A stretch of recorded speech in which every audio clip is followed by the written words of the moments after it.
Hope everyone can hear me. I'll do a short, brief presentation of Dr. Ngubane. And then from there, I'll hand over to him so that we can start with today's seminar session, of which I'm very much looking forward to. Alrighty. So I'm so pleased to have Dr. Ngubane with us today from the Institute of Poverty, Land and Agrarian Studies to share his research. His work explores the context of land redistribution and how this impacts the social reproduction of subaltern communities in the global south. What is critical in his work is the exposure of the socioeconomic gaps, which are exacerbated by historical racial politics within the farming sector. Knowing about these struggles for reproduction of small-scale farmers in what he describes as a post-land reform context are essential if we are to address the challenge of land redistribution, the politics of space, and the historicity of racialized economic well-being in South Africa. His work also highlights the often invisibilized realities of immigrant farm workers in contexts characterized by a deepened crisis of the spatial and economic means of reproduction in South Africa. Thus, his work is inflected with key reflections in Black conscious thought as it intersects with the political economy of place and space in rural settings. So Dr. Ngubane is also part of a global South movement of young scholar activists and the collective of agrarian scholar activists from the South, which he, in his role there, he convenes scholar activists from Latin America, Asia, and Africa.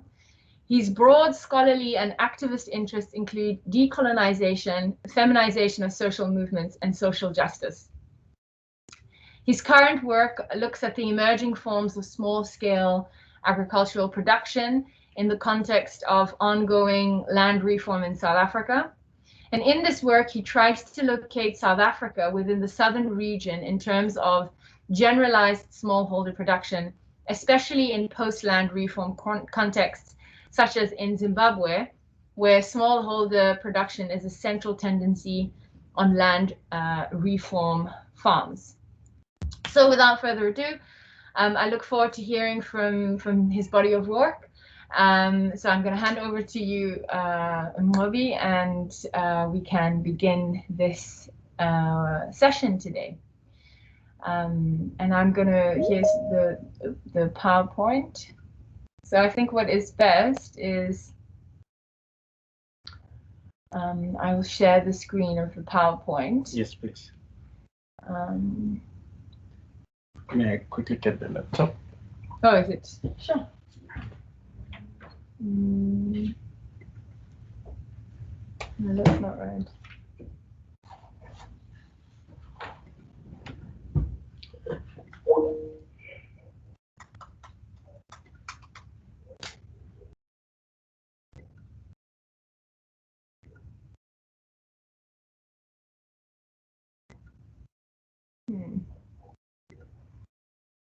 I'm just going to have to do it that way.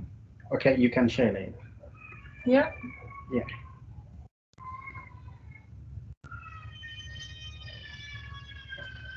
Okay. Great, so here we are.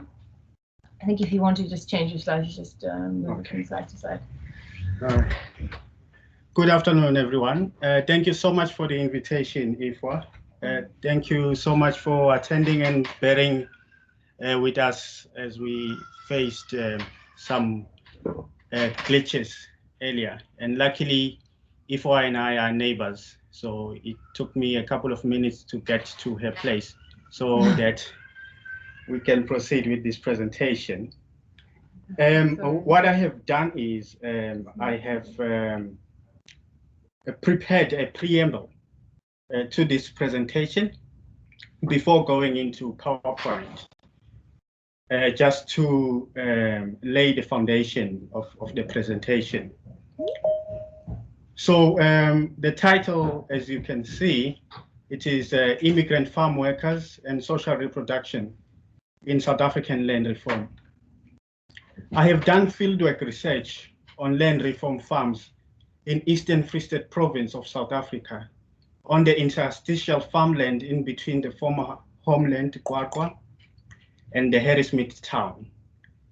This is the 60,000 hectare piece of land that was redistributed to small scale and medium scale black capitalist farmers from the mid 1980s to date. Initially, this was part of the then Mupeli homeland consolidation policies, as well as amongst the first political experiments with land redistribution at the peak moment of revolutionary struggle in South Africa, wrought by progressive forces in urban areas across the country. These chunks of land in between the black homelands and white-owned farms and urban spaces were expropriated to an emergent farm. These chunks of land were also implicitly about the creation of black-owned buffer zones against due insurgent forces and possibly land invasions on farmland. So I will talk briefly about my fieldwork in the Eastern Free State. So my fieldwork experience was mainly about interviewing main farmers and immediate family members, the land beneficiaries I could come across. I could do this with ease, learning from experience, experimenting with ethnographic research and short-term visits, negotiations, and so on.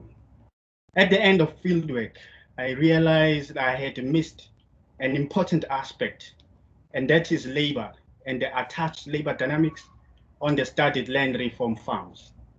It was then clear that not all land beneficiaries were self-employers per se, but created surplus value through the employment of non-family labor. Let me repeat that.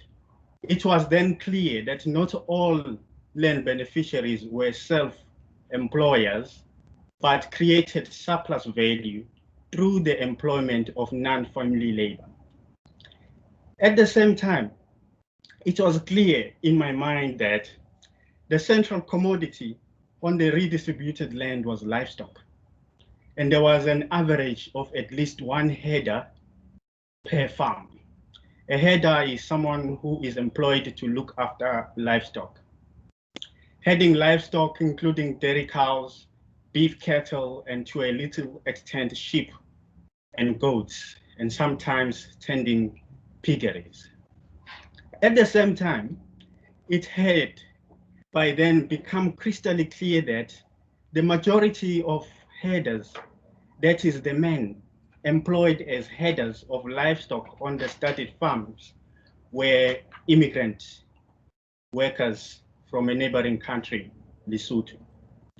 Of course, there are tensions with regards to my usage of the concept immigrant, given the decolonization agenda at the heart of my work.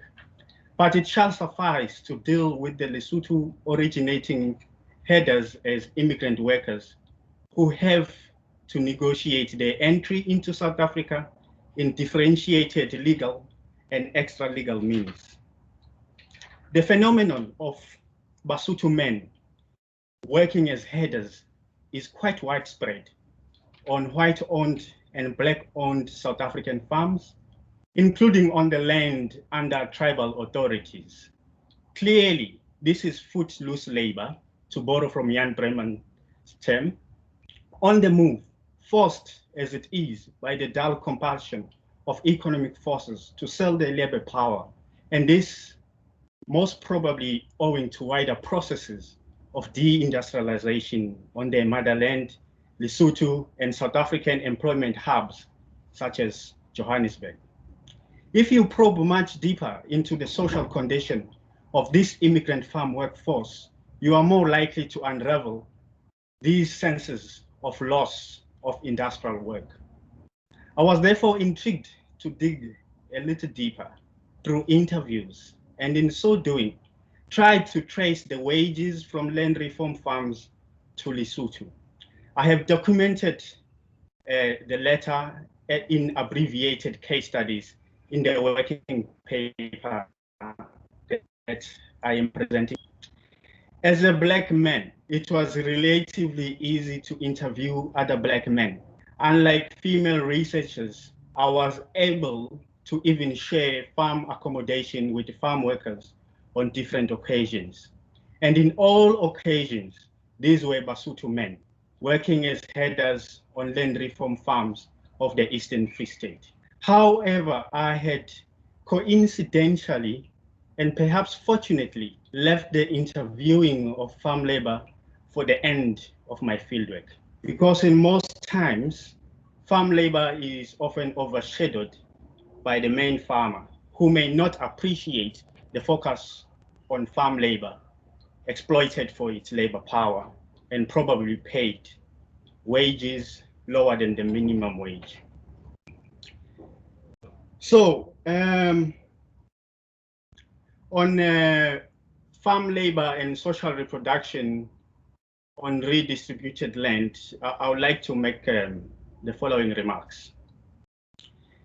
By now, I hope it is clear that my work is partially about immigrant farm workers on land reform farms and attached dynamics of social reproduction against the backdrop of wider processes of deindustrialization and generalized unemployment.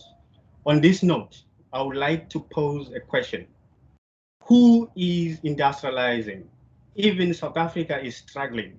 Who is industrializing? Unquote. Those are Lynn Osome's words from one of her recent talks on the gendered agrarian question of labor. Secondly, I hope it will be clear that the other aspect of my work tries to explore the dynamics of self-exploitation and non-family labor hiring in bourgeoning small-scale capitalist endeavors on South African land reform farms. By exploring these dynamics, I try to gauge the implications for social reproduction for classes of labor, and more specifically, the class of farmers I have dubbed the impoverished landed property in South African land reform, who rent out great proportions of their farmland to differentiated fragments of agrarian capital, whilst focusing on small-scale capitalist endeavors such as rearing small livestock herds in order to widen their base of social reproduction. However, the point I wish to drive home is that South Africa is an African country located in the Southern African region. Its agriculture, though historically determined as large-scale capitalist and export-oriented, cannot be divorced from the recent subaltern and marginalized histories of peasant societies in their differentiated embodiments as labor tenants, sharecroppers, and other peasant forms on whose backs and shoulders commercial farming in South Africa was anchored. Therefore, the resuscitation of small-scale capitalist endeavors on South African land reform farms has important parallels with this history, and perhaps some may agree that the South African peasantry did not completely disappear, but it has been constrained and still constrained by inhibiting and incapacitating social relations and land ownership regime at the heart of the South African land question. So, in analyzing these dynamics and the re-emergence or resuscitation of the South African peasantry on land reform farms, perhaps we have to first start by appreciating the Zimbabwean land reform, which has led to spectacular resuscitation of generalized small-scale farming. Furthermore, greater appreciation of the objective condition of generalized petty commodity production and non-family labor-based forms of small-scale capitalist enterprises in the wider African continent will be in order in terms of progressive politics and perhaps breaking out of the forced marriage that South Africa has with massive developmentalism and an apology to macroeconomic forces from elsewhere, whilst our people face a daily struggle of social reproduction and unprecedented unemployment. Will then be a possibility, even the slightest one, in augmenting poor people's livelihoods through land reform? That is an unresolved question in South Africa on which we can ponder and act upon on the basis of ideology and politics. So that was the preamble to my presentation. I would like to now begin the PowerPoint presentation. We are familiar now with the title of Immigrant Farm Workers and Social Reproduction in South African Land Reform. So here it is. This is the map of the area of study. It is located outside the former Kwakwa homeland in Eastern Free State. On the bottom right of the map, there is a small square or box, red square or red box, locating the area of study slightly next to Lesotho. And the rest of the map zooms into the area of study. The area of study in particular is the exact location named Kwakwa Farms, 63,000 hectares of farmland that was redistributed to small-scale black farmers from the mid-1980s. It was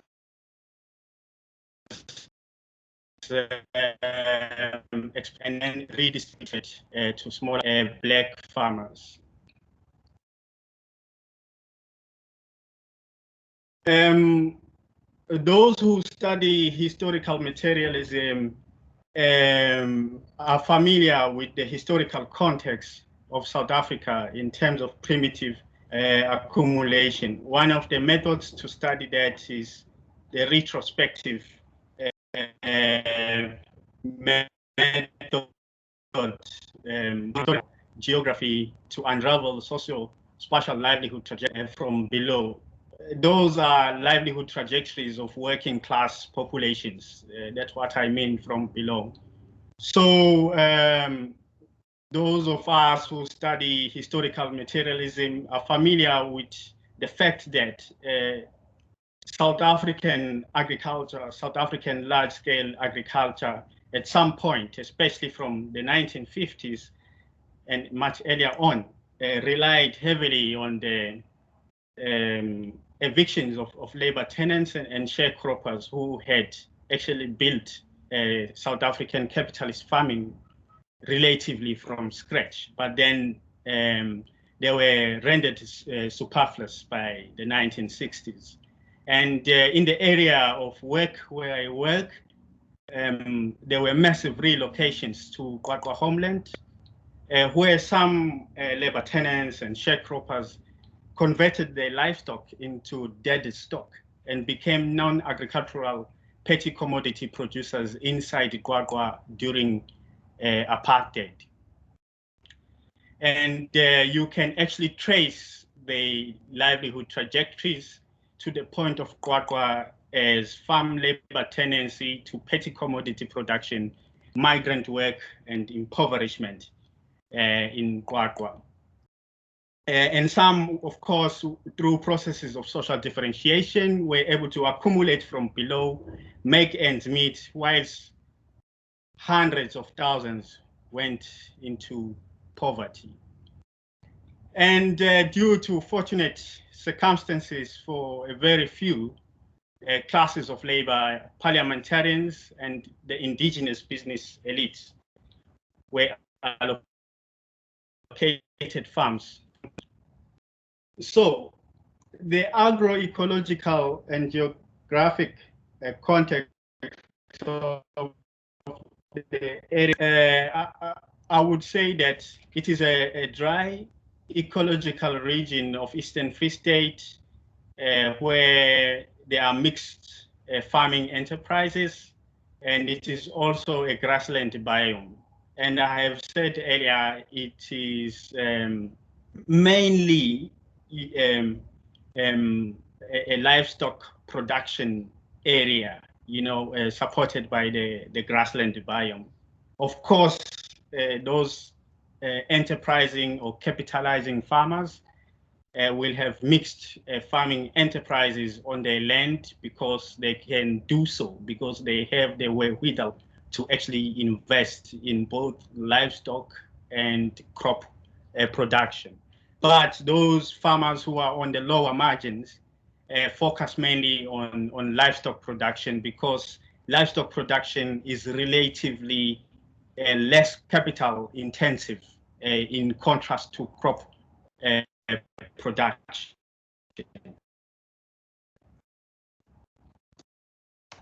So earlier in the preamble to this presentation, I'm trying to locate this study within the broader crisis of social reproduction for surplus labor populations against the backdrop of deindustrialization, the current unemployment crisis. The following questions arise. Can land reform mitigate crises of social reproduction? What is the role of small-scale farming in the social reproduction of surplus labor populations in the context characterized by unequal land redistribution, such as in South Africa and Brazil? Are there cases where land reform in the current conjuncture has significantly contributed in mitigating crises of social reproduction? To what extent is farmland redistributed by far in South Africa contributing in mitigating social reproduction needs of land beneficiaries? What forms of labor regimes are emerging on recently redistributed land in South African land reform? I have taken you through earlier through immigrant farm workers working on Eastern Free State farms. The pictures that you can see show some of the men who are working as headers on these land reform farms. The majority of these men are originally from Lesotho. If you interview them, they will tell you that once upon a time, they were employed in Johannesburg, retrenched, had to look for work on the farms. So they are footloose in nature. Those who do field work, even in the homelands of the Eastern Cape, you may find Basotho men working there as livestock herders. They are paid very low wages, 800 rands to 1,500 rands, and also paid in kind and in food. There is a central tendency of one header per farm. And there is also a feminized casual workforce on few capitalized farms. These are teams of women who get employment during peak times of crop harvesting, such as in the harvesting of maize and dry beans. So as I have mentioned earlier, you could say that there is a central tendency of one header per farm. But if you look at the differentiated classes of the farmers, the differentiated classes of the land beneficiaries, you find that those who are on the upper echelons of social differentiation, those who are well off economically, those who are accumulating capital tend to employ more headers on their farms because they tend to have larger heads of livestock. So who are these classes of farmers that are employing labor? I have them in one household type I have called agricultural households engaged in social reproduction. So these agricultural households engaged in social reproduction are land beneficiaries at the lowest ranks of social differentiation, I beg your pardon, who use the land for mere satisfaction of social reproduction through meager farm income. They are constrained simple reproducers of small-scale livestock enterprises owing to limited off-farm income.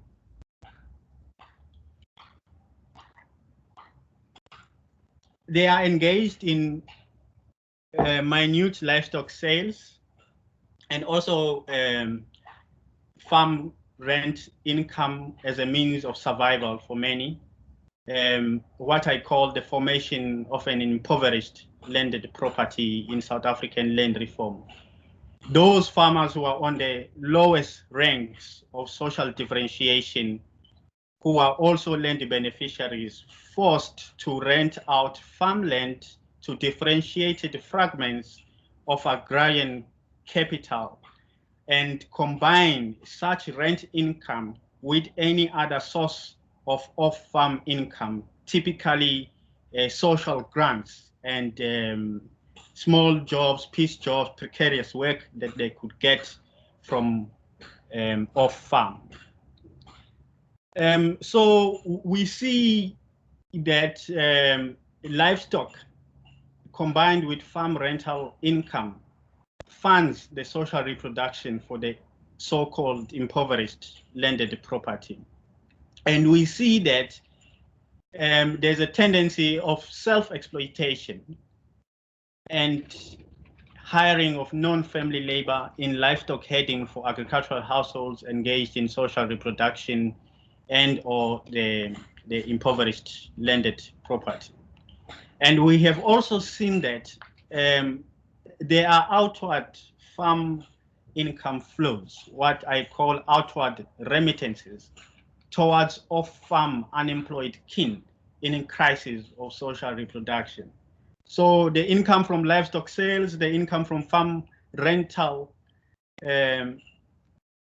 dynamics get invested into widening the base of social reproduction, even for the off-farm based unemployed kin, what I call outward remittances.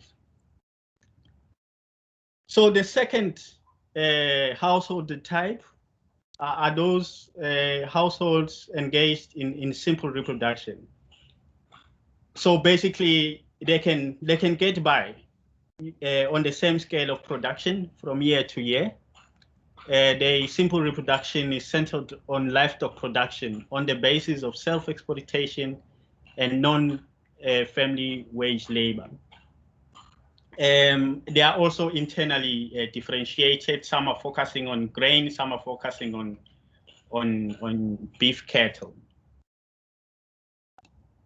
And then there are those who are on the upper echelons, who are actually accumulating, and they have a central tendency of obtaining off-farm income, significant amounts of funds in which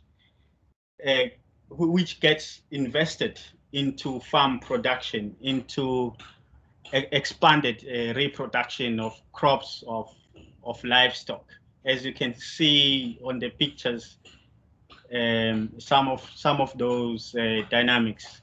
But for our purposes here, it is important to note that these are the households that employ most labor, those that are engaged in accumulation. So what are the wider significances of smallholder farming in South African land reform? So what we can say is that there are expanded bases of social reproduction anchored in constrained simple reproduction of small-scale capitalist farming and farm rent income for classes of labor. for example, former farm workers who have gotten land through land reform, they see the situations improving because they are able to raise small herds of livestock and also obtain farm rental income, which is far greater in magnitude to what they would have gotten as farm workers, probably employed as casual wage labor on neighboring large-scale enterprises. What also we can say is that we have seen successful simple reproduction of small-scale farming centered on off-farm income and employment of herders. And also there is accumulation from below centered on petty commodity production and small-scale capitalist farming on the basis of wage labor. And prospectively, there could be possible class alliances across the three classes of farmers in demanding state support from the ruling elite minority. And this could unleash accumulation from below on a grand scale on land reform farms. So in other words, the more these farmers unite and knock on the doors of the state, of the local state, on the doors of local departments of agriculture, on the doors of municipalities, the better. What we can say also is that social reproduction and small scale on land reform farms is under-researched and overlooked. And this research partially contributes to such nuanced understanding. This potentially raises hope in terms of what could happen with fast-track land reform in South Africa, politically and economically.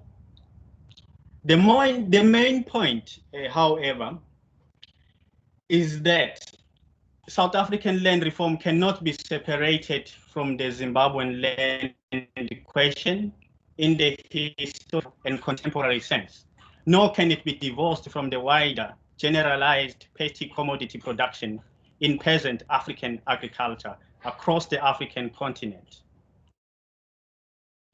And it is perhaps inevitable that small-scale capitalist farming on the basis of self-exploitation and non-family wage labor exploitation will become more pronounced as South Africa moves deeper into accelerated land reform from above and below. And in closing, I would say one needs a cross-country appraisal of South African land reform farms to determine the extent of the reproduction of small-scale capitalist endeavors, as well as to gauge differentiated dynamics of the capital-wage relations centered predominantly on livestock, as well as mixed farming enterprises. So in other words, based on this research that I have done in the Eastern Free State, I have developed a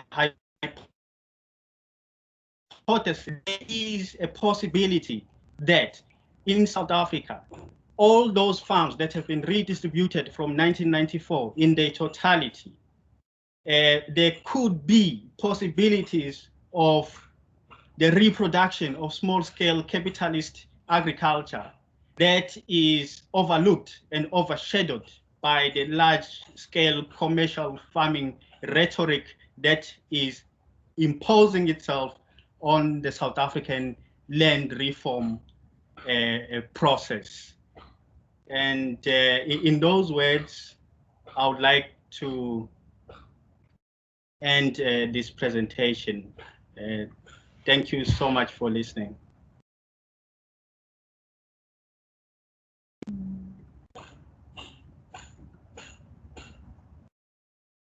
Thank you very much, Dr. Ngubane. I'm going to sit slightly back as we process the COVID protocols. And I want to open up for some questions. Thank you so much for a really interesting reflection on land reform in South Africa. I know it's of critical value as we move ourselves. I mean, you know, a couple of years ago, there was quite a big furor around it. It became, you know, part of public views, you know, contemporary vernacular, talking about land reform without land appropriation without compensation. And so this is why I'm really excited to hear a little bit more on your reflections around, particularly the rural question, the rural side of it, because I think during that time the debate often was polarized between what it would look like or the impact that it would have on the larger sort of urban economy, and how it would and the impact that it would have on an individual rural agricultural setting. What does it look like? And both of those trajectories look very different because the land question is tied up with, of course, the geopolitics of movement in the urban space, but also the geopolitics of movement in the rural space. And currently in South Africa and globally, there is still this divide between the rural and the urban. Okay, so if are there any questions that people might have?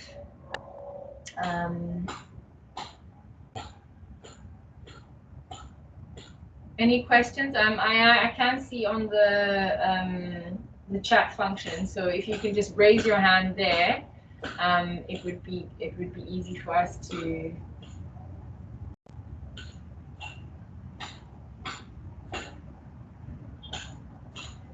Yes, so that is Filians in Chia. Please go ahead and ask your question. Thank you. Thank you very much. Thanks, Dr. Ngubane, for such an enlightening, well-researched presentation. I just have a few comments on your comparative basis between Zimbabwe and South Africa. It seems to me that you are overlooking one critical aspect, that is the degree of de-agrarianization at the advent of democracy in both countries. I think that it was hugely different. In Zimbabwe, post-colonial, you still had the peasantry feeding the entire nation in the 1980s. But in South Africa, it is basically the large-scale farms that are feeding the nation. I'm just giving an example of the variations. So I don't know what is your comment about that. And even if we look contemporarily in both countries, Zimbabwe seems to be going towards a massive national representization trajectory, while South Africa is in certain parts and pockets of the country, and the dual agrarian structure still is maintained. So the degree, extent of de-agrarianization, the levels of de-peasantization, repeasantization. And I wonder if you have any comment on the state-sponsored violence that accompanied the land invasions in Zimbabwe. Is your argument that this was some kind of primitive accumulation to decolonize the entire structure? Therefore, violence was unavoidable. If I try to look at your theoretical underpinnings, it's not quite clear to me. Kindly clarify what's your position on violence and land reform. Thanks. Fantastic. Would you like us to gather a number of questions, or do you want to address it? More questions. More questions. So okay. Are there any more? Thank you so much for that question. Are there any more questions that people might have? Maybe I should go for that one. Sure, yeah. Perhaps there'll be others that arise as you speak. Yeah. Great. Okay. I do not have a position on violence, but I have observed from analysis that most colonial enclosures of land in the global south have been very violent. If you look at all corners of the global south, and here in South Africa, the land expropriation from the indigenous communities was often perpetrated through violence, and in many cases, extreme forms of violence. And we Marxists tend sometimes to sugarcoat these things, and we come up with fancy terms such as extra economic coercion, where we tend to hide what actually happened. And I think also the concept of violence is misleading if you look at people's struggles from below. If people are demanding houses in urban centers, conservative right-wingers, tend to describe them as violent people. When students are protesting, they are often described as violent people who are actually deserving to be called into order. So, in other words, whenever working class people try to air their views, whenever they try to reclaim their land, they are often portrayed as violent people, people who should be called into order. The same logic applies throughout our liberation struggles in Southern Africa, in the global south. The imprisonment of vanguard left-wingers at the forefront of our struggles, portrayed as violent people. So if people take land in Zimbabwe, when they reclaim their land, they have just reclaimed their land. They have not been violent in any way. They have just reclaimed their land. And of course, there will be minorities who claim that they have been violated in this or other way, and in that way concealing the history, that brought people up to that point of reclaiming their land. On de-agrarianization, also another misleading point, when we talk about de-agrarianization, we should ask ourselves, who are the people who are speaking about de-agrarianization, and what are the political standpoints in terms of land reform, in terms of re-agrarianization. De-agrarianization should also be spoken about in parallel to industrialization, in parallel to the current conjuncture of deindustrialization, of massive unemployment. And it is also misleading to think that in South Africa, there was no small-scale peasant production during apartheid. There was social differentiation in the homelands. There were local departments of agriculture providing inputs for the peasants. So it is misleading to assume that the South African peasantry completely disappeared.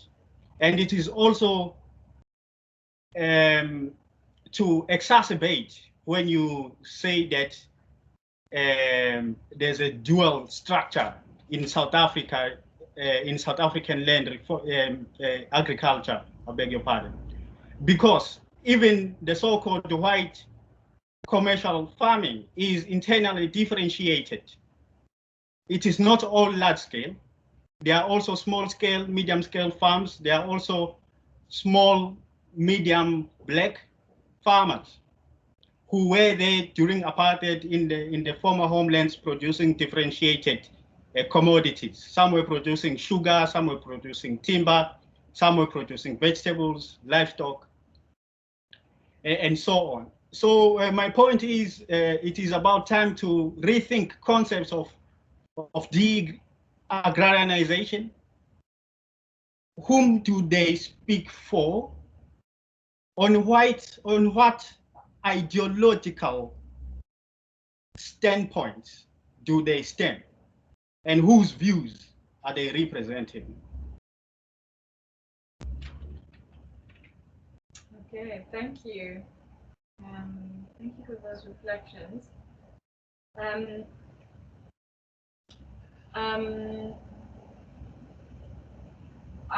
sort of just going, oh, there's a question. Otherwise, I was going to respond to what you had said. Yes, please go ahead, Professor Walker. Thank you, and thank you very much for the presentation. I found it particularly interesting. You're looking at the position of farm workers on land reform situations and on redistributed land, because I think that is an issue that has not been looked at very much as well. So I think it's really interesting what you're raising. But I was wondering if you could say more about the farm workers, in fact, and where they fit within your analysis, because it's not clear to me where they do fit in terms of their rights, their claims, and also how you reflect on them in relation to land questions, agrarian issues within Lesotho as well, and how you see those kinds of cross-border relationships, and what they might say about future land claims. I mean, would you see these farm workers as establishing rights and claims, and how could those be accommodated?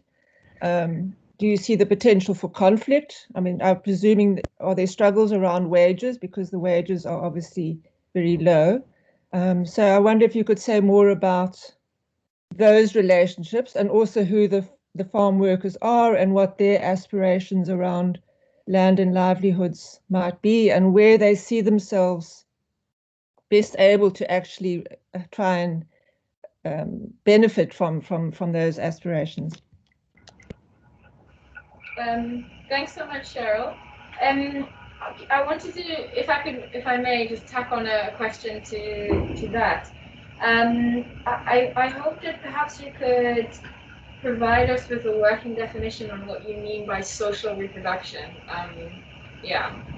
Then I think I have another question in mind that it's not clear to me how you're defining what social reproduction is. Yes. Okay, great, thank you. All right. On farm workers, the immigrant farm workers originating from Lesotho, I could add that it goes back in history where parts of Lesotho were incorporated into South Africa through different forms of conquest. And one angle in which we could look into that, using the farm workers, the immigrant farm workers from Lesotho working as headers, is to explore the phenomenon of stock theft.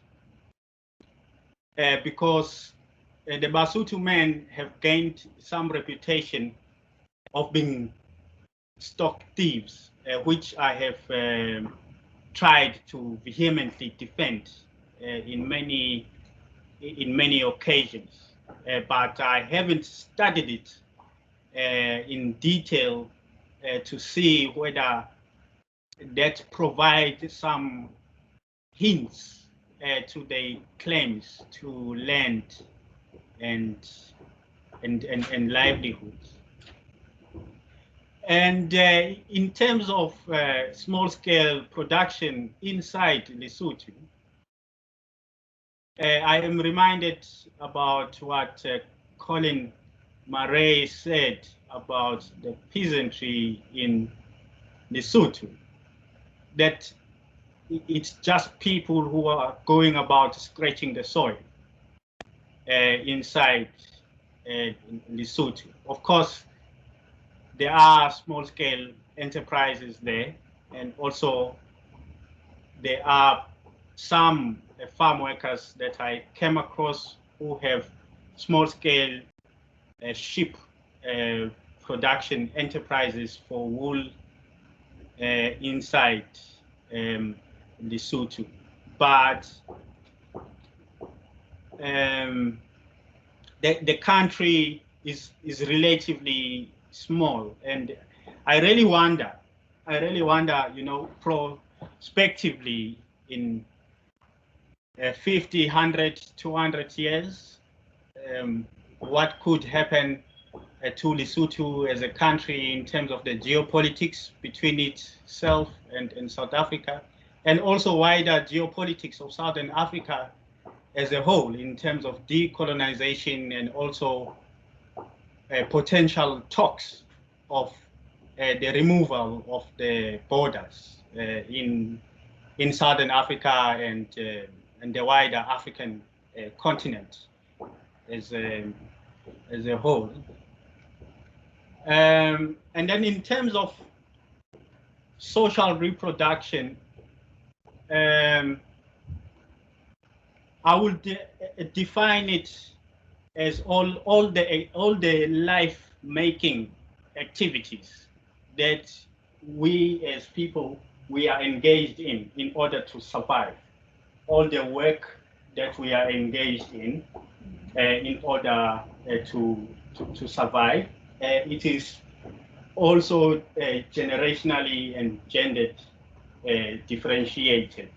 Women taking more of the burden to actually reproduce the surplus labor populations through their own bodies.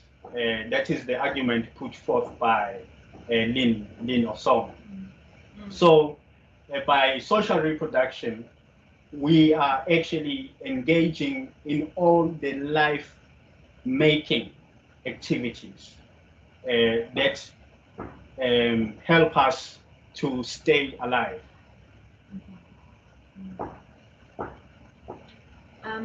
Okay, thanks. That's helpful. Are there any other questions that you want to ask Dr. Ngubane? Yes. There's Dr. Mnqobi there. Go ahead, Dr. Mnqobi. Hi. Thank you so much for the presentation. I actually had a follow-up question about social reproduction. I'm not sure in your analysis, in your presentation, you started with social reproduction and then households, and then it went to simple reproduction, right? And then there was accumulation. So I'm not really sure of the difference, how you use the two terms. Let's say, what's the difference between social and simple in this case? And why simple would be in the middle, actually. Thank you. Fantastic, great. So I see there's a couple of other hands. Let's take that one. There's from Dr. Tayo as well. Okay, thank you very much. I thought it's quite a fascinating talk. I wanted to ask you. I mean, I think it's fascinating, right, to actually look at the small-scale labor as you've done, small-scale farming practices at least, you know, and actually consider what's happening there on these farms. My two concerns were, I guess so. So my one question is, so on the one hand, you're looking at this like small-scale farming. You're looking at it also how you mentioned, you know, it's related to some kind of apartheid and also colonial relations, and then gets transformed, and so there's like this cyclical. I mean, it's not linear, right? There's different things that have taken place. But you also are, on the other hand, using this kind of very heavy Marxist framework, which is almost like predetermined, right? There's peasants, there's social reproduction, there's all these concepts. So I'm wondering, like, what is this peasant for you? And what are you proposing in terms of this peasant? Do you want the establishment of a peasantry? Are you saying South Africa has a history of a peasant society? Because I understood maybe we don't. I mean, what is the peasant actually? I'm trying to understand this, in the South African context. And what are you translating here? The second question is about footloose labor. I understood footloose labor in the context of Bombay, because Bremen is writing about cities in India, right? To be about people who are moving from employment to another, maybe across the country, even within the city, right? So they're not formal nor informal, they're somewhere in the middle. But it seems to me your people actually just moved from formal employment to another kind of employment, right? They just work on the farms. So are they not a peasantry? Are they really footloose? I don't know. It's just, again, I'm asking about the translation of these terms and where we go with them in terms of, a specific kind of history. My last question is actually about infrastructure. You don't mention infrastructure, Now, and I think this is one of the problems. So it's almost like an abstract analysis. You've got capital-intensive farming, and we've got small-scale farming. And following your abstract in your talk, I agree with you. There's a lot of blind spots and whatever's going on. But surely one needs to think about infrastructure, right? If you're talking about small-scale agriculture as a kind of a form of economy, well, we can't ignore the kinds of roads, the rail networks, that are needed, because otherwise it's almost like, there's an imagining of a future that is not a future actually. And that's often what happens in a lot of imaginings, because we know the way the farm in South Africa were established was through huge amounts of infrastructural investment by the state to ensure that they are viable, right? So how does infrastructure, in the sense of this feature in your kind of analysis, what kinds of infrastructure are there at the moment, and how can we think of it? Okay, thank you. Fantastic. Thank you very much for that. If I can just ping off Dr. Tayob, if you could just speak a little bit more about I think it was an article that you had written in 2018, specifically that addresses this issue of infrastructure. Perhaps you could also just elaborate. I had a few questions based on that. So just elaborate on that particular article further. Thank you. All right. Perhaps I should start with infrastructure. And the most immediate conversation I've heard about infrastructure is when a colleague of mine were discussing about value chains and small-scale farmers, because there is a lot of support for small-scale farmers to be integrated into value chains.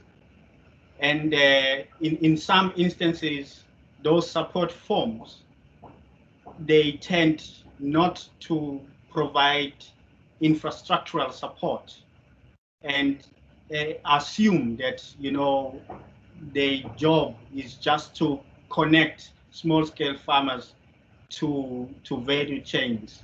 And my argument to my colleague was that perhaps the so-called value chain experts should pause a little bit on integrating small-scale farmers into value chains, but making sure that they provide enough infrastructural support, because in a mode of production called capitalism, people will obviously sell things.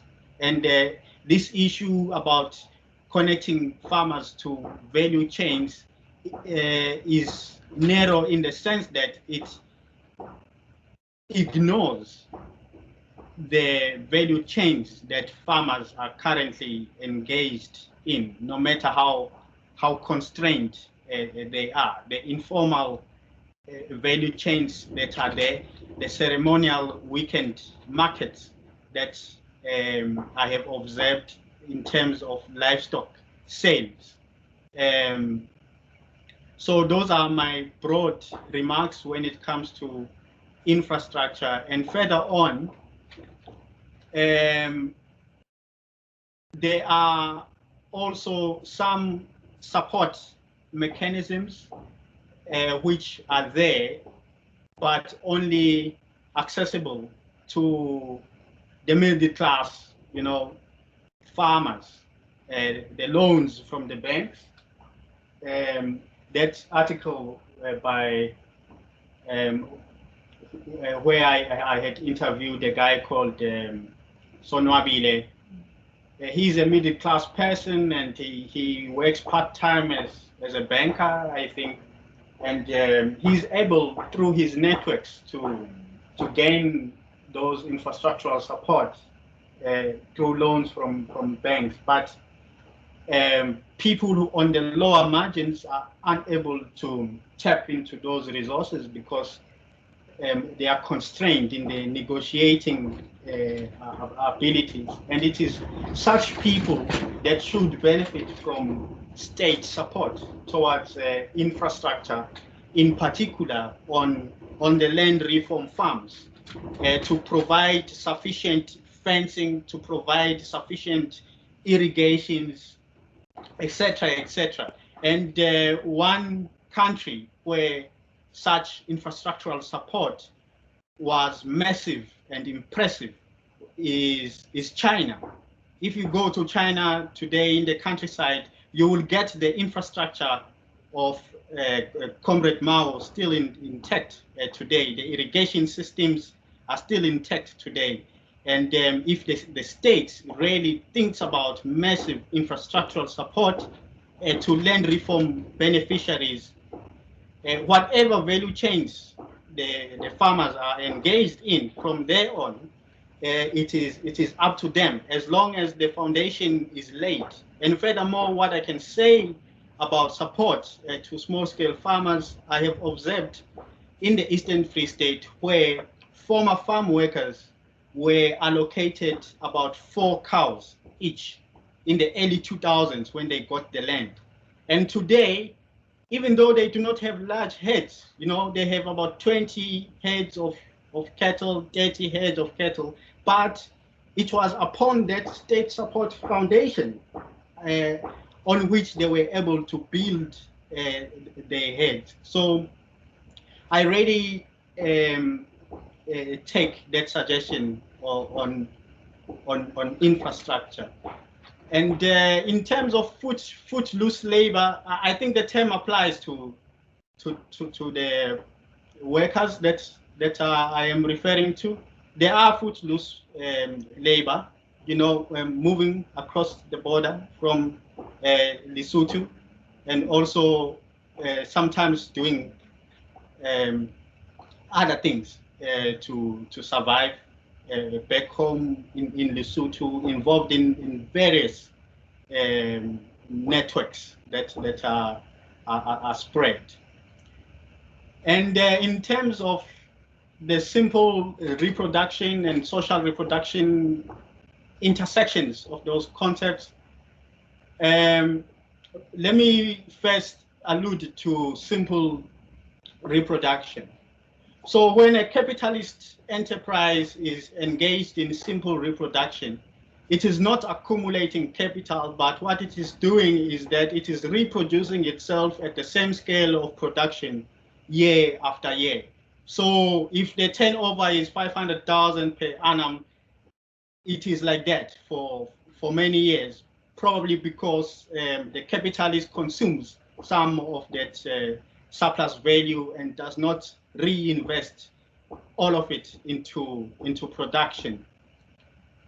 And in terms of those households that I have described as engaged in mere social reproduction, what I mean by that is that they are using farming in order to augment and also widen the base of social reproduction. In what ways? Through livestock sales. selling 1 or 2 cows per year, and combining that 10,000 rands from that sale of take with social grants, for example, and getting by.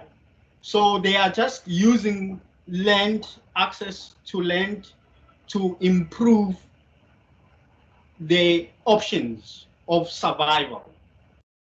And they are not big farmers, even though they have internalized the logic of accumulation. They do aspire to accumulate from below, but are constrained because of the lack of other off-farm income sources that they could use to invest in expanded reproduction. And in terms of the Marxist approach that I have used, I think it's a light approach. I don't think it's heavy, but it is enlightening to my analysis. So that's what I can say in response to the heaviness of the theory. Okay, thank you so much for those responses. But I do want to sort of stoke the fire a bit in terms of the question that Dr. Taub had about defining, how are you thinking through what peasantry is? So, yeah. So maybe my question would be possibly linked to the process of expropriation that happened both in Zimbabwe and in South Africa, that is happening in South Africa. And I wonder if the way in which land gets expropriated and redistributed helps in the definition of what you might be understanding or explaining or exploring as peasantry, the making of peasantry or the continuation of peasantry.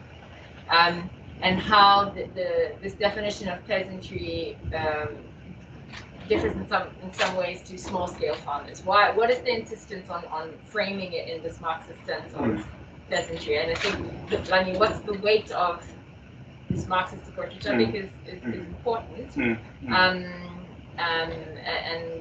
Yeah, I want a little bit more of an explanation as to why you might be utilizing this Marxist sense of peasantry. Is it because of the nature of expropriation? And then you finished off your session talking about how in South Africa's future trajectory, or South Africa's future / trajectory, it would do South Africans well to look at the Zimbabwean question.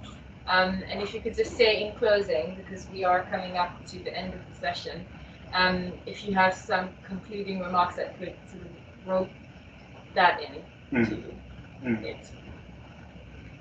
All right. Sorry, pardon me. And if there are any other questions that people want to have, that would be great. Thank you. Any questions? Last rounds of questions? Maybe I should respond to that before I lose my train of thought. Sure. I think that the term or concept of peasant is more politically enlightening than the concept of small-scale farmer or the concept of a smallholder farmer. I think the concept of smallholder farmer and the concept of small-scale farmer contain in themselves a certain degree of being apolitical. It removes the politics out. It removes the history out of the concept. But if you look at the concept of the peasantry, there's only one thing one should be careful of, that it is not a homogeneous unit. There is internal differentiation of the peasantry because the peasantry exists in a capitalist mode of production, and class differentiation will always occur. So if we are speaking about possibilities of representization in South Africa, we are just being political. We are just being political about the land issue in South Africa and also in the Southern African region.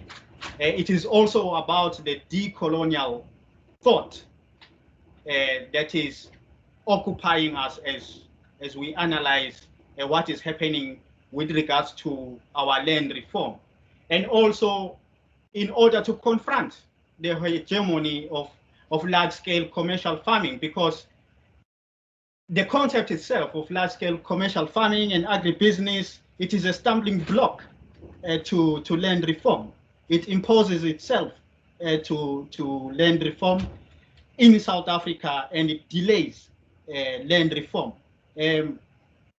Agribusiness experts infiltrate the state and make sure in various ways that the hegemonic views about large-scale commercial farming as the main path towards land reform is there on the table of our state. And it is only rare where people speak about representization in South African land reform. And in those cases where those representization dynamics are emerging, they are easily dismissed as failed land reform. If people are producing 4 cows or 10 cows or 20 cows, it's easily dismissed that no, it's a failed land reform because it fails to replicate what Mr. Potgieter had been doing on the land before it was redistributed to farm workers, for example. So yes, I think in our analysis, it is crucial to bring back the politics in actually thinking about the concept, and not just politics, emancipatory politics, which takes the views of those from below into account. And by doing so, we are deepening our democratic thought about processes towards an equal society. If the land issue is resolved in South Africa, and if millions of peasants are emerging as a result of land reform, that is a great step towards an equal society. As we know that South Africa is one of the most unequal societies in the world. Okay, thank you so much. I think we will probably close the discussion on that point, which I think is quite relevant in these times, and certainly the reality that transformation is needed within the agricultural sector, transformation, and which has, of course, a knock-on effect, a rhizomatic effect, I guess, on other sectors within our economy. And you know, making the point that we are still, you know, one of the most unequal, if not the most unequal in the world. But of course, these categories need to be nuanced a bit more on how we define them, because of course there's so many different variations, striations within inequalities. So thank you so much for coming along, and apologies for the initial technical hiccup. I'm just really grateful that we are neighbors, and that we can continue having this conversation. And I look forward to following your work and continue following your work. And I wish you the best of luck with the research going forward. Thank you so much, and thank you everyone for joining us today. We'll see you again at the next Indexing Transformation seminar. Best wishes to all. Please stay well, stay healthy. Thanks. Thank you.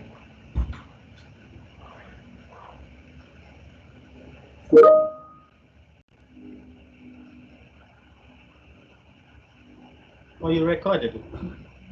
Yes.